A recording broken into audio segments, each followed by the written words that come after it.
Hello, I am Mr. Deepak, faculty at Government Polytechnic Badaun. Last lecture में हमने बात किया था कि बल्क मॉडुलस ऑफ इलास्टिसिटी क्या होती है, ठीक है, और उसके रिगार्डिंग हमने डेंसिटी और वॉल्यूम में क्या क्या प्रेशर इंक्रीज करने में क्या क्या चेंजेस होते हैं उसके बारे में हमने डिस्कस कर लिया था। तो आज का जो लेक्चर है उसमें हम बात करेंगे कोफिशिएंट ऑफ कंप्रेसिबिलिटी। ये कोफिशिएंट ऑफ कंप्रेसिबिलिटी होती क्या है। तो जनरली जो बल्क मॉडुलस ऑफ इलास्टिसिटी है उसके रेसिप्रोकल को हम कोफिशिएंट ऑफ कंप्रेसिबिलिटी कहते हैं। तो कोफिशिएंट ऑफ कंप्रेसिबिलिटी को हम जो प्रोसेसेस हैं, जैसे आपकी आइसोथर्मल है, एडियाबेटिक प्रोसेस में कोफिशिएंट ऑफ कंप्रेसिबिलिटी की वैल्यू क्या होगी उसको यहाँ पर हम डिटेल में आज डिस्कस करेंगे। तो हम पहले बात करेंगे कोफिशिएंट ऑफ कंप्रेसिबिलिटी होती क्या है। तो कोफिशिएंट ऑफ कंप्रेसिबिलिटी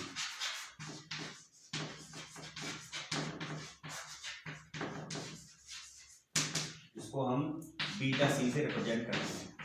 तो ये क्या होता है, ये बीटा सी का इनवर्सली प्रोपोर्शनल, यानी beta C bulk modulus of elasticity का क्या होता है, रेसिप्रोकल होता है। ठीक है, यदि हम बल्क मॉडुलस ऑफ इलास्टिसिटी के रेसिप्रोकल को हम कोफिशिएंट ऑफ कंप्रेसिबिलिटी कहते हैं। तो हमने देखा था इसकी जो यूनिट होगी वो होगी मीटर स्क्वायर पर न्यूटन, क्योंकि जो इसकी यूनिट थी बल्क मॉडुलस की वो क्या थी आपकी, न्यूटन पर मीटर स्क्वायर।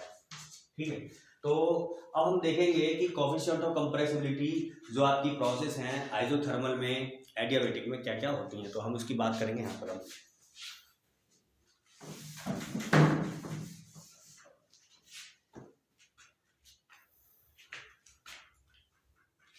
आपकी जो प्रोसेस है वो है आइसोथर्मल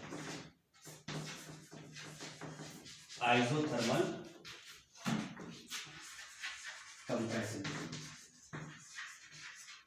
आइसोथर्मल कंप्रेसिबिलिटी। ठीक है, आइसोथर्मल कंप्रेसिबिलिटी। तो हमें पता है, मान लीजिए आइसोथर्मल है मतलब टेम्परेचर आपका क्या रहेगा, कांस्टेंट रहेगा।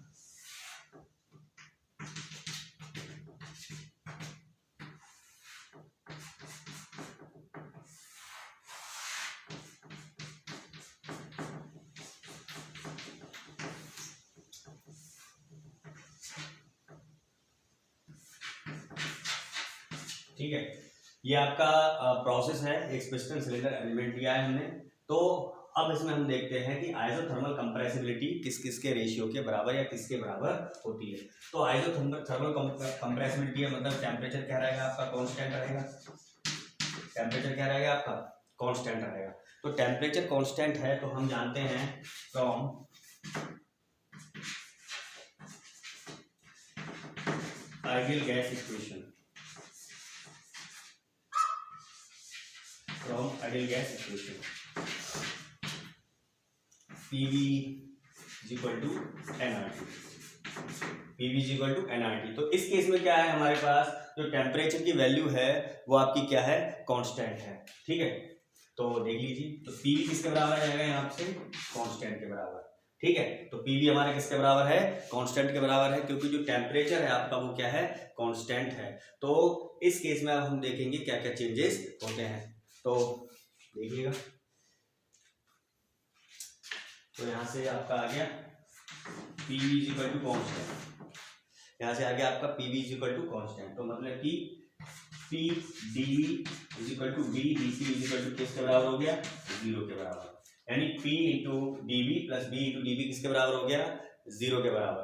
तो यहाँ से हम देखते हैं कि आपका P dV is equal to minus B dt के बराबर हो जाता है। ठीक है, तो यहां से हमारा आ जाएगा माइनस dV ओवर V किसके बराबर आ गया, dP अपॉन P के बराबर। ठीक है, ये हमारे किसके बराबर आ गया, माइनस dP अपॉन P के बराबर। अब हम क्या देखते हैं,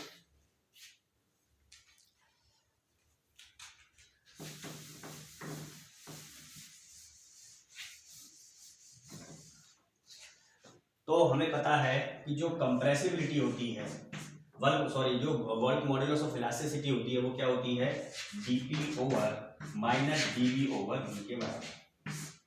ठीक है, अब यहाँ से हमारा जो dP ओवर V किसके बराबर आ गया है, dP अपॉन P के बराबर। ठीक, तो यहाँ से कंप्रेसिबिलिटी किसके बराबर आ गई, प्रेशर के बराबर। कंप्रेसिबिलिटी किसके बराबर आ गई, प्रेशर के बराबर। मतलब कि यदि आइसोथर्मल प्रोसेस है तो उस केस में जो वर्क मॉडुलस ऑफ इलास्टिसिटी की जो वैल्यू होगी वो आपकी प्रेशर के बराबर आ जाएगी। ये कभी कभी ऑब्जेक्टिव टाइप क्वेश्चंस आते हैं कंपटीशंस में, तो उसमें पूछ लेते हैं कि आइसोथर्मल प्रोसेस के लिए आपके जो वर्क मॉडुलस ऑफ इलास्टिसिटी है उसकी वैल्यू किसके बराबर होगी। तो उस केस में आप बता सकते हैं डायरेक्टली कि हम जानते हैं कि आइसोथर्मल प्रोसेस में जो वर्क मॉडुलस ऑफ इलास्टिसिटी है वो आपकी प्रेशर के इक्वल होती है। तो आपकी जो वैल्यू वर्क मॉडुलस की होगी वही आपकी प्रेशर की वैल्यू हो जाएगी। तो इस केस में हमारा कोएफिशिएंट ऑफ कंप्रेसिबिलिटी किसके बराबर हो जाएगा, beta C is equal to 1/p के बराबर, beta C is equal to 1/p के बराबर। ठीक है, क्योंकि हमें पता है कि कंप्रेसिबिलिटी जो होती है वो इसके 1/k के बराबर होती है। तो यहाँ से जितना आपका प्रेशर होगा उसकी इनवर्सली आपकी क्या होगी, प्रेशर की वैल्यू कंप्रेसिबिलिटी के बराबर हो जाएगी। ठीक है, तो हमने जो आइसोथर्मल प्रोसेस थी उसके रिगार्डिंग हमने देख लिया कि उसमें वर्क मॉडुलस ऑफ इलास्टिसिटी की वैल्यू किसके बराबर है और कोएफिशिएंट ऑफ कंप्रेसिबिलिटी किसके बराबर है, इसकी बात हमने कर ली। अब जो नेक्स्ट बात करेंगे वो हम करेंगे एडियाबैटिक कंप्रेसिबिलिटी की।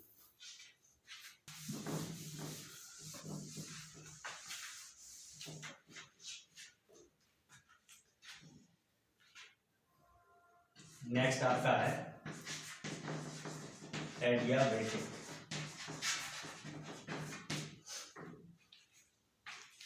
कंप्रेसिबिलिटी।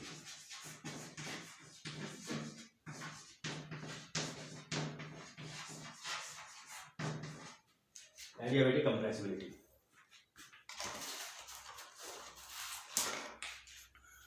एडियाबैटिक कंप्रेसिबिलिटी में क्या होता है, एडियाबैटिक प्रोसेस में क्या होता है आपका नो हीट ट्रांसफर,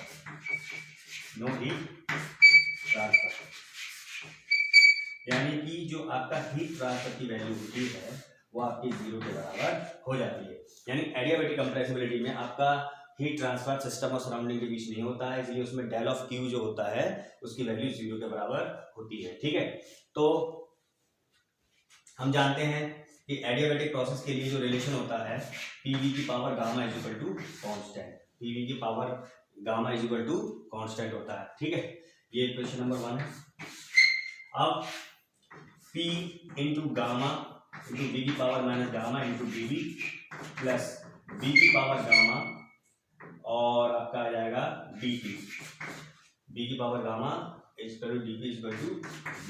ठीक है, तो आप इसको जब सॉल्व करेंगे तो आपके पास जो रेशियो आएगा तो इस केस में जो कंप्रेसिबिलिटी आ जाएगी वो आपकी गामा पी के बराबर आ जाएगी और जो वर्क मॉडुलस ऑफ इलास्टिसिटी है वो गामा पी के बराबर आ जाएगा और जो कंप्रेसिबिलिटी है एडियाबैटिक कंप्रेसिबिलिटी है वो 1 गामा पी के बराबर आ जाएगी। ठीक है, आप इसको क्या करेंगे, इधर से इधर को ले जाएंगे तो ये माइनस पे हो जाएगा। आप इसको जब सॉल्व करेंगे आफ्टर सॉल्विंग दिस हमें ये मिलेगा जो वर्क मॉडुलस है वो आपका गामा पी के बराबर हो गया और कोएफिशिएंट ऑफ कंप्रेसिबिलिटी है एडियाबैटिक प्रोसेस के लिए वो 1 गामा पी के बराबर हो जाता है। ठीक है, तो हमने यहाँ पर जितनी भी प्रोसेस थी आपकी कि coefficient of compressibility, work modulus of elasticity, ठीक है, उसके बारे में यहाँ पढ़ लिया। ठीक है, और इसके रिगार्डिंग अगर किसी को डाउट है तो वो हमें नीचे कमेंट सेक्शन में लिख के बता सकता है, हम उसके डाउट को वहीं पे क्लियर कर देंगे। ठीक है, तो जो नेक्स्ट लेक्चर होगा उस नेक्स्ट लेक्चर में हम बात करेंगे कोर्सिव फोर्सेस की और एडेसिव फोर्सेस की, वेटिंग फ्लूइड और नॉन वेटिंग फ्लूइड और सरफेस टेंशन की। कोर्सिव फोर्स क्या होते हैं, एडेसिव फोर्सेस क्या होते हैं, हम उनका डिटेल में यहाँ पर एनालिसिस करेंगे और डिटेल में स्टडी करेंगे कि वेटिंग और नॉन वेटिंग फ्लूइड क्या होते हैं। ठीक है, और आपकी सरफेस टेंशन क्या होता है। ठीक है, उसके बाद हम विस्कोसिटी पर आएंगे। ठीक है, तो आज के लेक्चर में इतना ही है। नेक्स्ट लेक्चर में हमने बताया था आपको कोर्सिव और एडेसिव के बारे में आपको पढ़ाना है।